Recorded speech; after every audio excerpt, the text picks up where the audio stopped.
ರಾಜ್ಯಗಳಿಂದ 37 ಅಭ್ಯರ್ಥಿಗಳು ಇವತ್ತು ರಾಜ್ಯಸಭೆಗೆ ಆಯ್ಕೆಯಾಗಲಿದ್ದಾರೆ.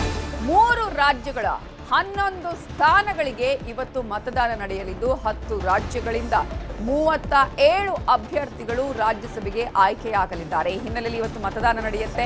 ಒಡಿಶಾ, ಬಿಹಾರ, ಹರಿಯಾಣದಲ್ಲಿ ಇವತ್ತು ಎಲೆಕ್ಷನ್ ನಡೆಯಲಿದ್ದು ಒಡಿಶಾದಲ್ಲಿ 4 ಸ್ಥಾನಗಳಿಗೆ, ಬಿಹಾರದಲ್ಲಿ 5 ಸ್ಥಾನಗಳಿಗೆ ಎಲೆಕ್ಷನ್ ನಡೆಯಲಿದೆ. ಹರಿಯಾಣದಲ್ಲಿ 2 ಸ್ಥಾನಗಳಿಗೆ ಇವತ್ತು ಪೈಪೋಟಿ ನಡೆಯಲಿದೆ. ಇನ್ನು ಕೆಲವೇ ಹೊತ್ತಿನಲ್ಲಿ ಶುರುವಾಗಲಿದೆ ಮತದಾನ. ಒಡಿಶಾದಲ್ಲಿ ಕುದುರೆ ವ್ಯಾಪಾರದ ಭೀತಿ ಶುರುವಾಗಿದೆ. ಅದೇ ಕಾರಣಕ್ಕಾಗಿಯೇ ಇಲ್ಲಿ 8 ಮಂದಿ ಒಡಿಶಾದ ಶಾಸಕರನ್ನ, ಕಾಂಗ್ರೆಸ್ನ ಶಾಸಕರನ್ನ ಇಲ್ಲಿ ರೆಸಾರ್ಟ್ನಲ್ಲಿ ತಂದು ಆನಂತರ ಹೋಟೆಲ್ಗಳಿಗೆ ಕೂಡ ಶಿಫ್ಟ್ ಮಾಡಿದ್ದಾರೆ. ನೀವು ಇಲ್ಲಿ ಗಮನಿಸಿರಬಹುದು. ಸೊ ಬಿಡದೆ ರೆಸಾರ್ಟ್ನಲ್ಲಿದ್ದ ಕಾಂಗ್ರೆಸ್ನ ಶಾಸಕರು ವಾಪಸ್ ಆಗಿದ್ದಾರೆ. 8 ಶಾಸಕರು ಭುವನೇಶ್ವರಕ್ಕೆ ರಾತ್ರೋರಾತ್ರಿ ರಿಟರ್ನ್ ಆಗಿದ್ದಾರೆ. ಬಿಹಾರದಲ್ಲಿ ಘಟಾನುಘಟಿಗಳು ಕಣದಲ್ಲಿ ಇದ್ದಾರೆ. ಪ್ರಮುಖವಾಗಿ ಬಿಹಾರ ಸಿಎಂ ನಿತೀಶ್ ಕುಮಾರ್ ಹಾಗೇನೆ ಬಿಜೆಪಿಯ ರಾಷ್ಟ್ರಾಧ್ಯಕ್ಷರಾಗಿರುವಂತಹ ನಿತಿನ್ ನಬೀನ್ ಕಣದಲ್ಲಿದ್ದಾರೆ. ಯಾವುದೇ ಕಾರಣಕ್ಕೂ ಇಲ್ಲಿ ಅಡ್ಡ ಮತದಾನ ಆಗಬಾರದು, ಮಾಡಬಾರದು ಅನ್ನುವಂತಹ ಎಚ್ಚರಿಕೆಯನ್ನ ಕೂಡ ಈಗಾಗಲೇ ವಹಿಸಲಾಗಿದೆ. ಬಹಳ ಇಂಪಾರ್ಟೆಂಟ್ ಕೂಡ ಇದು. ಈ ಒಂದು ಎಲೆಕ್ಷನ್ ಈಗ ಅಡ್ಡ ಮತದಾನದ ಭೀತಿ ಕಾಡ್ತಾ ಇದೆ. ಕುದುರೆ ವ್ಯಾಪಾರ ಜೋರಾಗಿದೆ. ಅದೇ ಕಾರಣಕ್ಕಾಗಿ ನಿನ್ನೆ ಕೂಡ ಒಡಿಶಾದ ಶಾಸಕರನ್ನ ತಮ್ಮ ಕಡೆ ಸೆಳೆಯುವಂತಹ ಪ್ರಯತ್ನ ಆಯಿತು ಕರ್ನಾಟಕದಲ್ಲಿ. ಆದರೆ ಅದು ಯಾವುದಕ್ಕೂ ಕೂಡ ಅಸಾಧ್ಯ ಆಗದ ಹಾಗೆ ಮಾಡಲಾಗಿದೆ. ಕರ್ನಾಟಕದಲ್ಲಿ ಸಿಎಂ ಡಿ.ಕೆ. ಶಿವಕುಮಾರ್ ಅವರು ಕೂಡ ನಿನ್ನೆ ಸಾಕಷ್ಟು ಪ್ರಯತ್ನವನ್ನ ಮಾಡಿ ಇವತ್ತು ಕಳುಹಿಸಿದ್ದಾರೆ. ಇದೇ ವಿಚಾರಕ್ಕೆ ಸಂಬಂಧಪಟ್ಟ ಹಾಗೆ ಇನ್ನಷ್ಟು ಡೀಟೇಲ್ಸ್ ಅನ್ನ ಕೊಡೋದಕ್ಕೆ ನಮ್ಮ ರಿಪೋರ್ಟರ್ ಕೃಷ್ಣ ಈಗ ನೇರ ಸಂಪರ್ಕದಲ್ಲಿ ಜಾಯ್ನ್ ಆಗಿದ್ದಾರೆ. ಕೃಷ್ಣ, ಈಗಾಗಲೇ ರಾಜ್ಯಸಭೆಗೆ ಮತದಾನ ಇನ್ನು ಕೆಲವೇ ಹೊತ್ತಿನಲ್ಲಿ ಆರಂಭ ಆಗುತ್ತೆ. ಯಾವ ರೀತಿಯಾಗಿ ಒಂದ್ ಕಡೆ ಅಡ್ಡ ಮತದಾನದ ಭೀತಿ ಇದೆ, ಈ ಒಂದು ಚುನಾವಣೆ ಇದೀಗ ಎಷ್ಟು ಇಂಪಾರ್ಟೆಂಟ್? ನವಿತಾ, ದೇಶದ 10 ರಾಜ್ಯಗಳ ಪೈಕಿ 37 ಸ್ಥಾನಗಳಿಗೆ ಈಗಾಗಲೇ ರಾಜ್ಯಸಭೆ ಚುನಾವಣೆ ನಡೀತಿರುವಂಥದ್ದು. ಈಗಾಗಲೇ 26 ಅಭ್ಯರ್ಥಿಗಳು ಅವಿರೋಧವಾಗಿ ಆಯ್ಕೆಯಾಗಿದ್ದಾರೆ.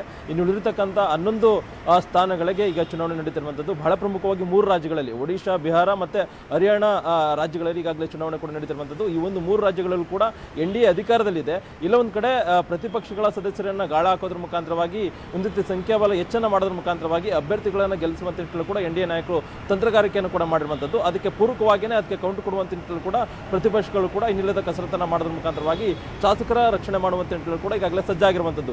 ಬಹಳ ಪ್ರಮುಖವಾಗಿ ಬಿಹಾರದಲ್ಲೂ ಕೂಡ 5 ಸ್ಥಾನಗಳಿಗೆ ಚುನಾವಣೆ ಕೂಡ ನಡೀತಾ ಇದೆ. ಅದರಲ್ಲಿ 3 ಅಭ್ಯರ್ಥಿಗಳು ಬಿಜೆಪಿ ಅಭ್ಯರ್ಥಿಗಳು ಗೆಲ್ಲುವಂತ ನಿಟ್ಟಿನಲ್ಲಿ ಕೂಡ ಗೆಲ್ಲಬಹುದು. ಇನ್ನು ಒಂದು JDU ಪಕ್ಷದಿಂದ ಕೂಡ ಗೆಲ್ಲುವಂಥದ್ದು. ಮತ್ತೊಂದು ಕಡೆ ಇನ್ನೊಂದು ಸ್ಥಾನಕ್ಕೆ ಸ್ವತಂತ್ರವಾಗಿ ಬಿಜೆಪಿ ಅಭ್ಯರ್ಥಿನ ಕಣಕ್ಕಿಳಿಸಿರುವಂಥದ್ದು. ಹಾಗಾಗಿನೇ ಸಂಖ್ಯಾಬಲದ ಆಧಾರದ ಮೇಲೆ 1-2-3 ಸದಸ್ಯರ ಬೆಂಬಲ ಬೇಕಾಗುತ್ತೆ. ಹಾಗಾಗಿನೇ ಇಲ್ಲ ಒಂದು ಕಡೆ ಕಾಂಗ್ರೆಸ್ಗೆ ಗಾಳ ಹಾಕುವಂಥದ್ದು ಮತ್ತೆ ಬೇರೆ ರೀತಿಯ ತಂತ್ರಗಾರಿಕೆಯನ್ನು ಕೂಡ NDA ಅಲ್ಲಿ ರೂಪಿಸಿರುವಂಥದ್ದು. ಇನ್ನು ಒಡಿಶಾ ರಾಜ್ಯದಲ್ಲೂ ಕೂಡ 4 ಸ್ಥಾನಗಳಿಗೆ ಚುನಾವಣೆ ಕೂಡ ನಡೀತಾ ಇದೆ. ಈಗಾಗಲೇ 2 ಅಭ್ಯರ್ಥಿಗಳು ಬಿಜೆಪಿ ಅಭ್ಯರ್ಥಿಗಳು ಗೆಲ್ಲುವಂಥದ್ದು ಬಹುತೇಕವಾಗಿ ಖಚಿತ ಆಗಿದೆ.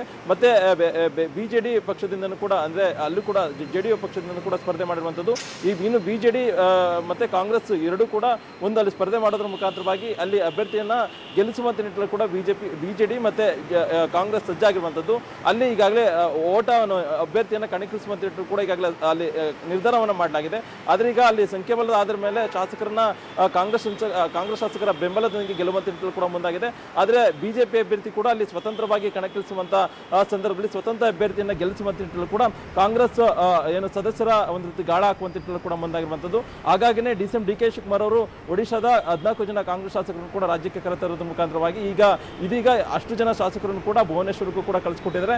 ಆ ಒಂದು ಶಾಸಕರು ಅವರ ನಡೆ ಏನಿರುತ್ತೆ ನಿಜಕ್ಕೂ ಕೂಡ BJD ಮತ್ತೆ ಕಾಂಗ್ರೆಸ್ ಅಭ್ಯರ್ಥಿಗೆ ಮತವನ್ನ ಹಾಕೋದೇ ಆದಲ್ಲಿ ಇಲ್ಲ ಒಂದ್ ಕಡೆ BJD ಮತ್ತೆ ಕಾಂಗ್ರೆಸ್ ಪಕ್ಷದ ಅಭ್ಯರ್ಥಿ ಕೂಡ ಗೆಲ್ಲುವಂತ ಸಾಧ್ಯತೆ ಕೂಡ ಹೆಚ್ಚಿರುವಂತದ್ದು.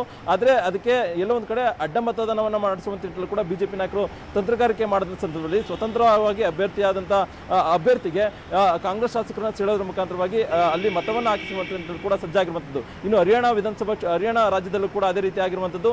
ಒಂದು ಸ್ಥಾನ ಈಗಾಗಲೇ ಬಿಜೆಪಿ ಗೆಲ್ಲುವಂತದ್ದು ಬಹುತೇಕವಾಗಿ ಖಚಿತವಾಗಿದೆ. ಆದ್ರೆ ಇನ್ನೊಂದು ಸ್ಥಾನವನ್ನ ಗೆಲ್ಲುವಂತ ನಿಟ್ಟಿನಲ್ಲಿ ಒಂದಷ್ಟು ತಂತ್ರಗಾರಿಕೆ ಕೂಡ ಮಾಡಿದ್ದಾರೆ. ಕಾಂಗ್ರೆಸ್ಗೆ ಹೆಚ್ಚಿನ ಮತಗಳು ಇದೆ. ಆದರೆ ಅಲ್ಲಿ 36 ಶಾಸಕರ ಪೈಕಿ 31 ಶಾಸಕರ ಪೈಕಿ ಈಗಾಗಲೇ ಒಂದು ಕಡೆ ಹಿಮಾಚಲ ಪ್ರದೇಶಕ್ಕೂ ಕೂಡ ಸ್ಥಳಾಂತರವನ್ನು ಮಾಡಲಾಗಿತ್ತು. ಈಗ ಅಲ್ಲಿಗೆ ಹರಿಯಾಣಕ್ಕೂ ಕೂಡ ಈಗ ವಾಪಸ್ ಕರೆಸ್ಕೊಂಡಿದ್ದಾರೆ. ಆ ಒಂದು ಶಾಸಕರ ನಡೆ ಏನಿರುತ್ತೆ ಅನ್ನುವಂಥದ್ದು, ಒಂದು ವೇಳೆ ಆ ಶಾಸಕರೆಲ್ಲರೂ ಕೂಡ ಕಾಂಗ್ರೆಸ್ ಅಭ್ಯರ್ಥಿಗೆ ಮತವನ್ನ ಹಾಕದಲ್ಲಿ ಎರಡು ಅಭ್ಯರ್ಥಿಗಳು ಕೂಡ ಗೆಲ್ಲುವಂತ ಸಾಧ್ಯತೆ ಇದೆ. ಒಂದು ವೇಳೆ ಏನಾದರೂ ಎನ್ಡಿಎ ನಾಯಕರು ಅಲ್ಲಿ ತಂತ್ರಗಾರಿಕೆಯನ್ನು ಮಾಡಿ ಆ ಒಂದು ಶಾಸಕರನ್ನ ಸೆಳೆದಾಯಿತು ಅಂತಂದ್ರೆ ಕಾಂಗ್ರೆಸ್ ಅಭ್ಯರ್ಥಿ ಸೋಲೋದ್ರ ಮುಖಾಂತರವಾಗಿ ಅಲ್ಲಿ ಎನ್ಡಿಎ ಅಭ್ಯರ್ಥಿ ಕೂಡ ಗೆಲ್ಲುವಂತ ಸಾಧ್ಯತೆ ಇದೆ. ಹೀಗಾಗಿ ಬಿಹಾರ ಆಗಿರ್ಬೋದು ಮತ್ತೆ ಒಡಿಶಾ ಆಗಿರ್ಬೋದು, ಹರಿಯಾಣ ರಾಜ್ಯದಲ್ಲಿ ಅತ್ಯಂತ ಮಹತ್ವವನ್ನು ಪಡ್ಕೊಂಡಿದೆ. ಅಂತಿಮವಾಗಿ ಕಾಂಗ್ರೆಸ್ ಶಾಸಕರ ನಡೆ ಏನಿರುತ್ತೆ ಅದರ ಆಧಾರದ ಮೇಲೆ ಎನ್ಡಿಎ ಆಗಿರ್ಬೋದು ಮತ್ತೆ ಇಂಡಿಯಾ ಅಭ್ಯರ್ಥಿಯೇ ಭವಿಷ್ಯ ನಿರ್ಧಾರ ಆಗುವಂತದ್ದು. ನವಿತಾ, ಥ್ಯಾಂಕ್ ಯು ಕೃಷ್ಣ ಡೀಟೇಲ್ಸ್ಗೆ. ಇವಿಷ್ಟು ಹೊತ್ತಿನ ಪ್ರಮುಖ ಸುದ್ದಿ. ನೋಡ್ತಾ ಇರಿ ನ್ಯೂಸ್ 18 ಕನ್ನಡ. ಜಾಲ ನಮ್ಮದು, ಬಲ ನಿಮ್ಮದು.